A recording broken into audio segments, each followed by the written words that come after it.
Aktar problemi għall-Air Malta kif il-passiġġieri li kienu ġejjin mill-ajruport ta' Southend f'Londra lejn Malta spiċċaw bit-titjira kkanċellata u ma ġew infurmati fl-aħħar minutu qalulhom li kellhom jiġu trasferiti lejn ajruport ieħor. Sal-ħin li din l-istorja ġiet żvelata mill-portal netnews.com.mt l-Air Malta kienet għadha ma ħarġet l-ebda stqarrija dwar dan. Ir-rotta bejn Malta u Southend fl-Ingilterra kienet waħda minn dawk li ħoloq Konrad Mizzi fl-aħħar xhur u li tant ftaħar bihom. Ironikament fl-aħħar sigħat żdied ajruplan ieħor mal-flotta tal-Air Malta li hu Airbus A320 Neo illi kapaċi iġġor 180 persuna.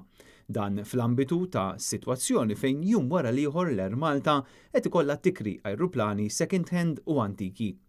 Intant, il-ġurnal Times of Malta illum irrapporta illi l-Air Malta qabdet aġenzija tar-reklutaġġ Ċiniża sabiex jiġu ingaġġati b'doti u kaptana mal-linja nazzjonali Maltija.